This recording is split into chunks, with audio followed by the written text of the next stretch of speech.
Hello, everyone. This is Gabriel. Usually, on Exploring the Quran and the Bible, we speak about either the Quran or the Bible. In this episode, I'm going to be speaking about a really peculiar and intriguing way in which the paths of the Bible and the Quran crossed, and everything got all confused and led to all sorts of controversy, namely the Gospel of Barnabas. Will be speaking about whether this is an authentic gospel, whether it's an ancient gospel, and if it's not, whether it still matters. There's all sorts of chatter out there on the internet about the Gospel of Barnabas, and it's kind of the sort of thing where either you've heard only about the Gospel of Barnabas, it's the only gospel you've ever heard of, or maybe you've never ever heard of the Gospel of Barnabas. But I'm going to tell you why the Gospel of Barnabas really matters. I'm going to start with this little anecdote. This is taken from a Christian website. So if you kind of look over here on this side, you'll see this anecdote. I'm not sure who the author of the website is, but he maybe writes, one of the first things that a Muslim ever told me was this: the church hid the Gospel of Barnabas until the Council of Nicaea in 325. It was part of the Injil, Gospel or New Testament, but then the church suppressed it. You can read there that Jesus predicted the coming of the Prophet Muhammad. The Gospel tells the true story. This Gospel, that is Barnabas, tells the true story of the life of Jesus Christ. Christians hid it because it shows that Jesus is indeed the prophet as described by Islam. I mean, I saw this and I thought, well, let's start with this because I had a very similar anecdote, actually more than one, but won't bore you with all of them. When I was in Iran about 20 years ago or so, I was driving with some Iranian friends. We were riding from Tehran to the west of a city called Hamadan. Started talking about religion, and the guy in the back seat, extremely well-meaning. He wasn't there for dawah or to convert me or anything. He just said, Gabriel, I'm really curious, other than the Gospel of Barnabas, do you have any Gospels in your book, in your Bible? And I was like, yeah. But actually, the Gospel of Barnabas is not there. So, there's the nice image of the English translation of the Gospel of Barnabas, which I'll be speaking about in a moment. But let's start by the debate over the Gospel of Barnabas. I mean, if you're involved with, controversies involving Muslims and Christians, you would have heard of this. Perhaps you haven't heard of any of this debate, but there's tons of content on the internet about how the Gospel of Barnabas, sort of undermines or disproves Christian claims, exposes maybe the falsification of the Bible,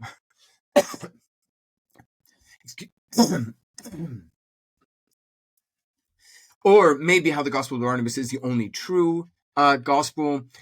So, I mean, there's all kinds of stuff. So there's something from Zakir Naik, the first image, the second image, with kind of a random manuscript that is not the manuscript of the Gospel of Barnabas, but they put it there to suggest that it is. I have this strange suspicion that's actually the same image in those two thumbnails there, taken from different angles. Here's an Amazon review of the English translation of the Gospel of Barnabas. 5 stars. Finally, it's from 2024, excuse me. I believe that if anything could correct and reform all three monotheistic religions, it would be the Gospel of Barnabas. Goes on and concludes with, it seems to me that next to the Quran, it is the purest piece of scripture that still exists in the world. Here's another Amazon review. This is an amazing book. It goes on and on. This will be disturbing to an evangelical fundamentalist reader, yet it might be enlightening to a liberal religious perspective.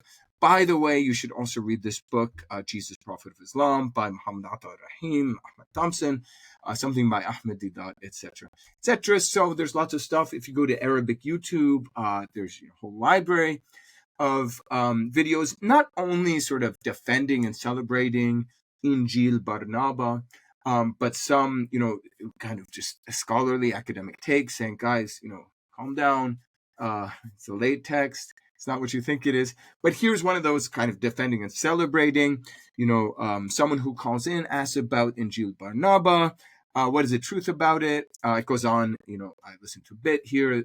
The gentleman speaks about, why do these Christians, Nasara, not Masihiyun, but Nasara, reject it, and it's clearly because it predicts the coming of Muhammad, and they don't like that, so that's why they reject it. Just to give you one more language, someone on Twitter drew my attention to this website, which, what language is this? Thank you, AI translation. Turns out to be a Finnish website. So Finnish language, it's the website of a mosque in Finland. And here's the AI translation. The gospel has survived to our time. The Apostle Barnabas is the only first-hand account of the life and teachings of Jesus written by a disciple, a true eyewitness. Okay, so, it is a raging debate, but in some ways it's a new debate. I mean, it hasn't been there since like early Islam or the medieval period. It only gets going when people begin to pay attention to this text or to know that this text exists, which, I mean, even if some European academics knew about it in earlier centuries, really it's only when a couple, the RAG couple, RAGG, translate the text into English into 1907. And then I don't know how this went down, but I think the RAGs were in Egypt. In any case, I don't know the whole story, but it's only 1 year later that it's translated into Arabic. The RAGs translated it not from some ancient language like Hebrew or Aramaic or Greek, but from the oldest manuscript, which is an Italian manuscript from the 16th century. So probably from the late 1500s. The text is Italian. It's not even Latin. It does have notes in Arabic and Turkish, presumably later notes, and it ended up in the Austrian, not Italian, or Ottoman, but the Austrian National Library in Vienna. The paper that's made of is Italian. The paper itself likely dates to the late 16th century.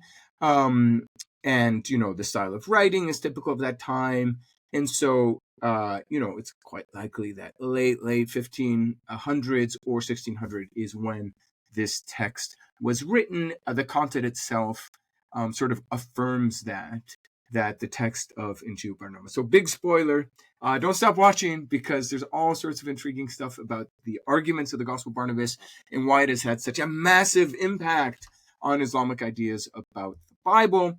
But I mean, spoiler alert, the text, comes from what we call the late Renaissance period. It is not an ancient text. It's not written by an eyewitness of Jesus, even if you have, new Arabic editions that I guess that's supposed to be Barnabas writing down his gospel there. So I'll just add here that this in no way is this video meant to be like like a gotcha for, dawah or something like that, because many Muslim scholars, even those engaged in dawah now, I mean, Shabir Ali, for example, is pretty clear about this, and others, I mean, he's not alone, recognize the very late date of Injil Barnaba and sort of counsel their Muslim fans and friends, not to base their arguments on the Gospel of Barnabas. And yet it's still incredibly popular all over the internet. And even more than that, it's kind of in the, just like in the Muslim majority countries, people know about Injil Barnaba also today. As mentioned, the English translation was 1907 by the RAG couple.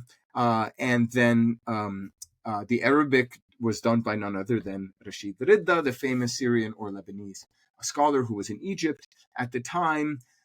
He did not read Italian and did not translate on the basis of the Italian. I don't know how good his English was, but his Arabic translation is done on the basis of the English. I don't know if he had, English-speaking friends who helped him with that, but he does the Arabic.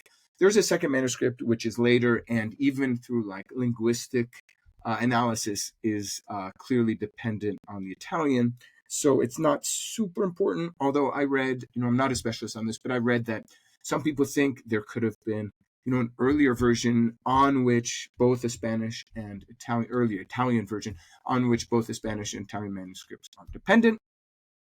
It's just one example, from a conservative Egyptian scholar later than Rashid Ridda, Muhammad Abu Zahra, who wrote about, the importance of the Gospel of Barnabas and why, this is a real challenge for Christians. They've got to deal with this. They've got to wrestle with this. It's very similar to that, that screenshot I showed of that YouTube video of a contemporary Muslim scholar saying, everything would be better between Muslims and Christians if Christians would stop hiding from or ignoring the Gospel of Barnabas. Just in terms of the content, to give you a little brief overview, I'm not going to go into detail of it. It's very long, 75,000 words, 222 chapters. It's almost the size of all 4 Christian Gospels combined. Tells the complete life of Jesus, starting with the Annunciation, all sorts of things from his nativity, the Magi, his childhood, massacre of the innocents, all these things, if you know the contents, especially of Luke and Matthew at the beginnings. I guess in a way it fits into the genre of a harmony of the Gospels. I'm not sure if that really works. Kind of a category connected to the Diatessaron, which is a very early work, the original of which is lost. But it's not really meant to be a harmony of the Gospels. It's meant to be an Islamic take on Jesus's life and this is key, in the literary genre of a Christian gospel. So that's really interesting. I'm going to get to this again. It is not written according to any of the traditional Islamic sciences or, say, Islamic genres of writing. It's not written as what people call Qasas al-Anbiya, the stories of the prophets, or of a Sira or anything like that, but it very clearly follows the literary type of the Christian Gospels. There's a bit of a paradox in that it names itself a true gospel at the very beginning, in Italian Vero Evangelio, early Italian. But in fact, also then we have this scene, which just to give you a look at the English translation here, where Jesus himself receives a gospel from the angel Gabriel. The scene just mirrors that of the traditional Islamic telling of how Muhammad received the Quran from Gabriel on a mountain. From Muhammad, he receives the Quran, of course, on Mount Hira. And then here Jesus receives a mountain on the Mount of Olives. Here's Mount Olivet, but obviously meant to be the Mount of Olives. And, it's at the beginning of his ministry, chapter 10 in the Gospel of Barnabas. Shining mirror, a book which descended unto the heart of Jesus, very Quranic phrase. Quran speaks of the revelation coming onto the heart of the prophet. And so in that Gabriel will be the angel who is the agent of revelation. Again, matches Islamic tradition around Muhammad. So you can kind of see like Islamic theological presuppositions being integrated into this literary format, which is typical of a Christian gospel. I'm going to get back to this point because the paradox actually is important for understanding the importance of this gospel. So the text is called a gospel, but Jesus also receives a gospel within the text. Okay, so let's explore that paradox later on. Just one important note, we'll do the slide really, really quickly. There is an ancient text called the Epistle of Barnabas, which we have today. You can find translations all over the place on the internet. It's very, very early, so late 1st century, early 2nd century. So it is the Epistle of Barnabas, which itself is a misnomer, is very important for our understanding of early Christian thought, has no relation at all with the Gospel of Barnabas. It's not a gospel at all. The content is just completely different. It's written in Greek and not in late Renaissance Italian, etc., etc. It has distinct teaching. Some of the things would be seen as heterodox by the Christian church. Like some of it is like this idea that the law of Moses was really Christian from the beginning, and the Jews somehow couldn't see its Christian content. The church kind of teaches that anyway, but really the Epistle of Barnabas doubles down on that. It's actually not really a letter, even though it's called an epistle. It's more of a treatise. It's not addressed to anyone in particular. It's just kind of Arabic, you'd call it a bayan. It's kind of a declaration. You can read that little quotation there, just to give you a little snippet of the Epistle of Barnabas. Okay, very, very quickly as well, I'm not going to spend too much time on this slide. You might ask a question, okay, let's say, based on what I've said, or maybe even better, based on your own research, you agree that the Gospel of Barnabas comes from the late Renaissance period, is not an ancient text. So we're going to speak about why, what was the historical context in which it would be written and why that's important.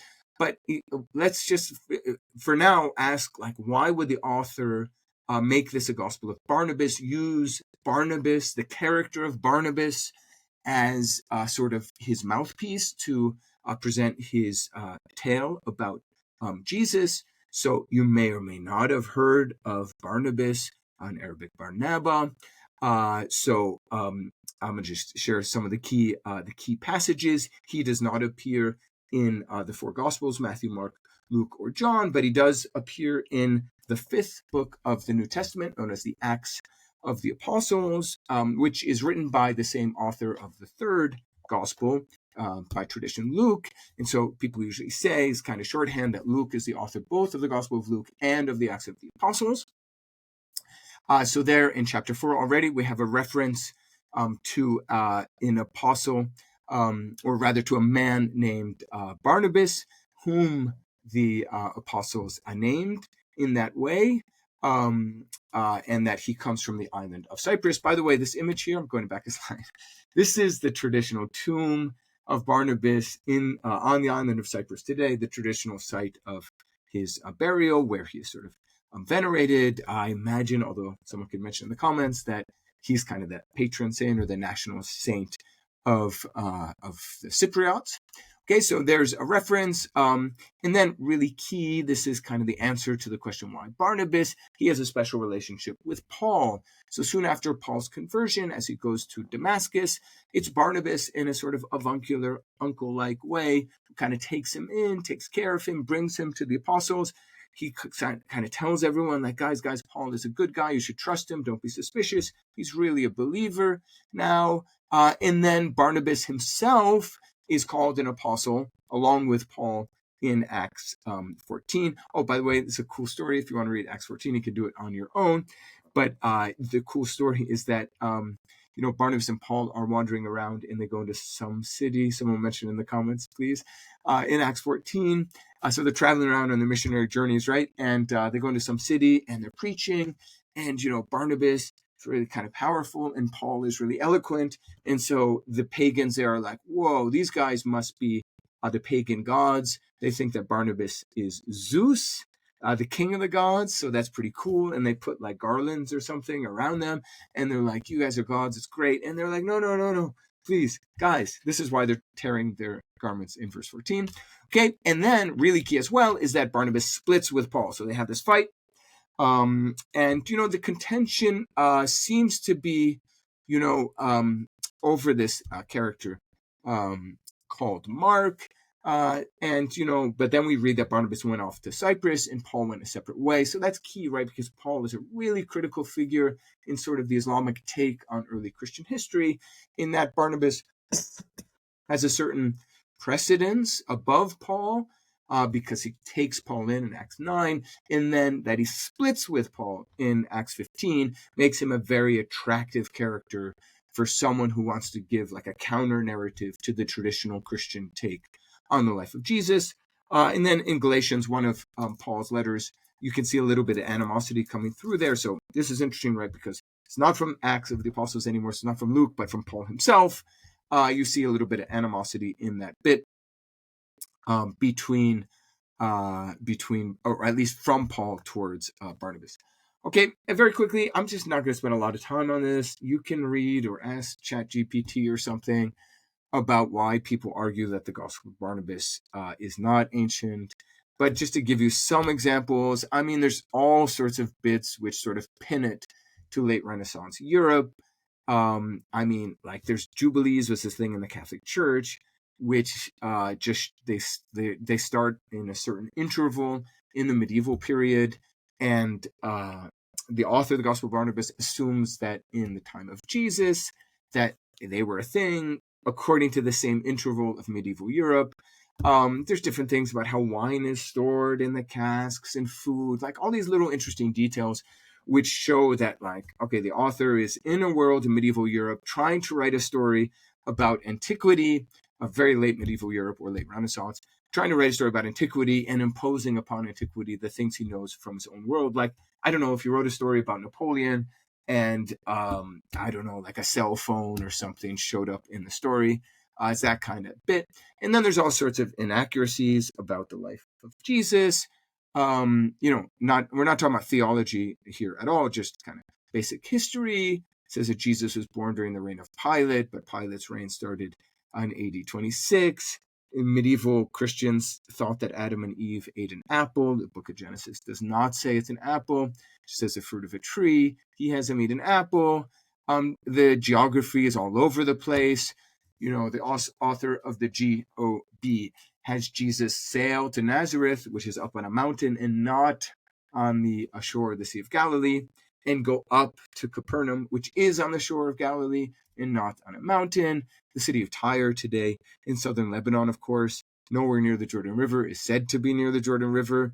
Interesting, Jesus is called the Christ, but Muhammad is called the Messiah. So that's like a double foul, right? Because Christ means the same thing as Messiah, which the author apparently didn't know. But Islam and the Quran itself actually calls Jesus Messiah, does not call Muhammad Messiah. Muhammad is not known as the Messiah in Islamic tradition. But in chapter 97, Muhammad is called Messiah. And then, this is not, I guess, a misunderstanding or geographical problem. It's just a kind of a claim contradicting the Gospels. But I want to get this in there because this is probably the most famous bit about the Gospel of Barnabas, because early Islamic sources are more or less all over the place about what happened to Jesus on the day of the crucifixion. Few minority accounts agree that he was crucified, but most interpret Quran 4:157 by saying that one of Jesus's disciples, Hawariyun, died voluntarily in the place of Jesus, usually identified as Peter, not called Boutros usually, but by his Aramaic name in an Arabic version. But usually it's one of his friends. Sometimes, like in the account of Qadi Abdul-Jabbar Mu'tazili, it's said to be just a random person. Sometimes it's just said to be, someone who shubbiha lahu, is someone who kind of random person, unknown person. There is the opinion of Judas. I think that the Mufassir Muqatil ibn Sulaiman says that. But anyway, it becomes the option for Judas as the one, as a punishment, who was crucified in the place of Jesus, instead of a voluntary sort of redemption of Jesus. That becomes popularized by the Gospel of Barnabas.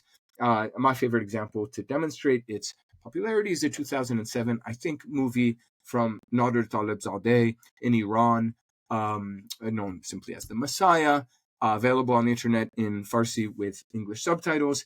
It actually has two endings. One ending according to the Christian Gospels, another ending according to the Gospel of Barnabas. The film explicitly says the Gospel of Barnabas. And there you see Judas being changed to look like Jesus. He's taken away, on the cross. Judas is like, my God, why have you forsaken me? So playing with that phrase from the Gospels. And then you see Jesus, who's been rescued, looking fine. And some Quran verses are sort of dramatically recited there. Okay, so last slide. But this is really key. And, I'm going to speak a little bit about this in three key points about why the Gospel of Barnabas actually matters. First of all, there's a nice image of the original Italian, from the original manuscript, and you can see the Arabic marginal notes all around it. So pretty cool image there. Why does Gospel of Barnabas matter? So, a really interesting point, but a weird one, is my argument that the Gospel of Barnabas sheds light on the religious context of late Renaissance Europe in a way similar to the Book of Mormon, which sheds light on the religious situation in early 19th century America. Okay, so, if you just humor me, it's actually kind of interesting. And, if you're not convinced, that's okay. It is kind of a weird idea, I guess. But, if you know anything about the Book of Mormon, it's based on the alleged visionary experience of a man named Joseph Smith, kind of dramatically presented here. in a place called the Sacred Grove in upstate New York. Interesting place to visit, by the way, that he had visions of God and of Jesus, and later of an angel named Moroni who gave to him golden plates written in an ancient language. And eventually there's a lot of back and forth, but eventually the Book of Mormon comes from that. The Book of Mormon, it's not Matthew, Mark, Luke, or John. It's different because it doesn't try to tell that story of Jesus in Palestine. It tries to tell the story of the religious history of peoples who lived in the Americas, and ultimately of Israel and Jesus as well. But it's like infused with the great fervor of religious excitement in what's known as the Second Great Awakening in early 19th century America. So it's a window on that world. So even if you don't believe that God the Father and his beloved Son, Jesus Christ, as Mormons put it, appeared to Joseph Smith in, Palmyra, New York, you could still, historically get lots of interesting insights on early 19th century religious worlds. So the same way with the Gospel of Barnabas, it shows that there was incredible dynamism in the relationship between Muslims and Christians in late Renaissance Europe. Don't forget, like, everything's super intense. There's endless military conflict in this period. The end of the Reconquista is obviously 1492. But meanwhile, Constantinople falls to the Ottomans in 1453, and that's not the end of it. Ottomans don't stop there. Imagine if, I guess eventually European powers did, but if Spain just kept on going and going into North Africa, well, the Ottomans did keep on going and going into Southeastern Europe. Obviously, we're twice at the gates of Vienna. So there are all kinds of raids on the southern coast of Europe. Greece, obviously, along with huge areas of what became eventually Yugoslavia, Bulgaria, Romania, all become controlled by the Ottomans. There's all sorts of conversions and Muslims living in Christian lands. Obviously, lots and lots of Christians subject to the Ottoman Turks. It's just an incredible insight of the dynamism that goes on there. There are many, many, many conversions in Spain, principally in Portugal, from Islam to Christianity, but then in other areas from Christianity to Islam. Now, the Spanish case is interesting because, there eventually it becomes just impossible to continue on as a Muslim in Spain, although people do secretly, and there's all sorts of interesting traditions about, the preservation of Islam secretly in Spain, and different texts and traditions, even a whole script connected to that. But there were places in Europe, including in Venice, where it was possible to be a Muslim because the Venetians cared about their relationship for money reasons with the Ottomans, and so they gave protection to Muslims in their regions. And so, that's one possible scenario, that there was a Spaniard who ended up in some area controlled by the Venetians, who was a Muslim, sometime in the 16th century, and was responsible for the writing of this text. Another point is just to note that the anti-Pauline element, which comes in the very last chapter of the Gospel of Barnabas, chapter 222, that's just kind of symbolic of an incredible phenomenon, which is really modern. Like, the Quran doesn't speak about Paul. The Hadith, to my knowledge, at least, the classical 6 books in Sunnism or whatever, don't speak about Paul. Someone might correct me on that. There's just not a great interest in the classical Islamic sources in the figure of Paul.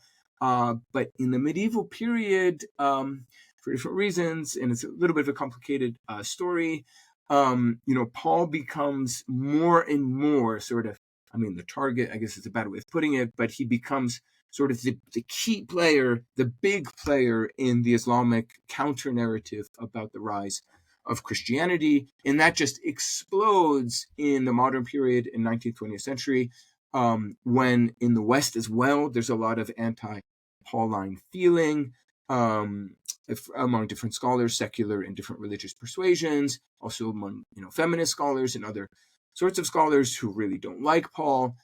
So it all kind of swirls around and becomes like intensified or turbocharged And so the Gospel of Barnabas, in as much as kind of it represents the guy who split from Paul, and who kind of, he kind of bullies Paul right at the end of the treatise. It kind of symbolizes or signals a larger phenomenon. And then finally, the Gospel of Barnabas teaches us how different the data on Jesus is in the Islamic tradition, and in a way, reminds us that Islam ultimately is about God and especially Muhammad. So I'm going to stop the share here and just share a couple of more thoughts about this point. So, it's really important just to note that, think of it this way. The Gospel of Barnabas has a lot of content, a lot of data about the life of Jesus, his sayings. A lot of it is sort of flavored with Islamic turns of phrase and things, but there's a lot of content from the Gospels. And yet, when you see Muslims, even those who defend the authenticity of the Gospel of Barnabas, when you see them referring to or engaging with the Gospel of Barnabas, they tend not to refer to it for, let's say, like, I don't know, spiritual guidance, religious guidance, right? They refer to it usually only for the sake of dawah, only for the sake of arguing for Islam and against Christianity. So Jesus, even in the Gospel of Barnabas, that all of that content, all of the sayings, all of the stories, all of the miracles, all of like the examples of his ethical qualities, they don't become kind of the source of guidance for Muslims. And I mean, it's just a reminder. This might sound pessimistic, but I think it's important to, just be clear about these things. That's the first step of good dialogue. That the content on Jesus in the Quran is extremely limited, extremely limited. So you have, basically the nativity stories in Quran 3 and 19. You have Jesus saying some things basically against Christianity in Quran 5, and then you have some scattered sayings of Quran 61 and elsewhere about Jesus.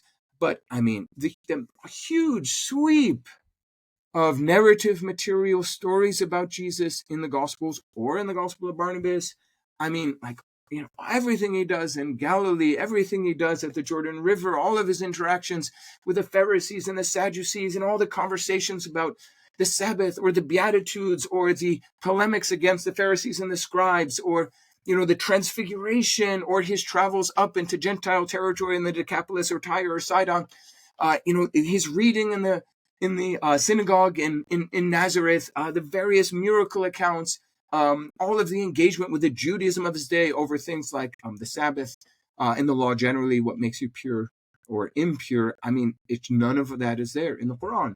Now, some of that material kind of seeps into Islamic tradition. There are hadith, which are basically verbatim from the Gospels.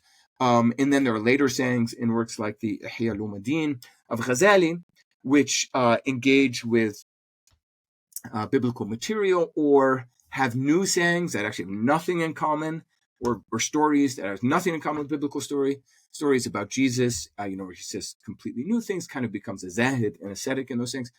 But for the most part, I mean, if you go to kind of standard Islam, whether here in the United States or Egypt or Nigeria or India, I mean, feel free to comment on this below. But I mean, these are not the source of guidance on ethics, on spirituality, or on society and politics, certainly not on law, that shape the lives of Muslims. Why? Because the figure who shapes the lives of Muslims is Muhammad. Obviously, there's the famous 6 pillars of Islamic faith, not the 5 pillars of Islam, but the 6 pillars of Islamic faith involve belief in all of the books. So in principle, Muslims would say, yeah, we believe in the book of Jesus as well as the book of Muhammad. But like when the rubber meets the road, practically Islam is about Muhammad. Like Muslim scholars, whether it's a fuqaha or your local imam or giving a khutbah or whatever, or mufti on the internet, they're looking to the hadith. They're reading the hadith, the stories in the accounts of Muhammad's sayings, in all the hadith, and as reported by later Muslim scholars, and that kind of sweeps throughout Islamic tradition, the various currents. So, from a Salafi to a progressive Muslim, Islam is about Muhammad. And so, I mean, it's just important to be kind of clear, I would say sober about this, that the Gospel of Barnabas is kind of an interesting, I don't know, way of sort of, I don't know if it's symptomatic, but of demonstrating and manifesting this profound difference. Because even though many Muslims argue this is an authentic gospel, it doesn't become a source for spirituality and life, society, or jurisprudence for Muslims, because Islam is about Muhammad. So even though, Muslims in a way rightly say we love Jesus as well, I mean, really, really, Islam is about what would Muhammad do, and Christianity is about what would Jesus do. So, I mean, we can work on that and do better. Christians can do better in learning from the positive qualities of Muhammad, and Muslims can do better in learning from the positive qualities of Jesus, and maybe also read not only the Gospel of Barnabas, but also the Gospels according to Matthew, Mark, Luke, and John.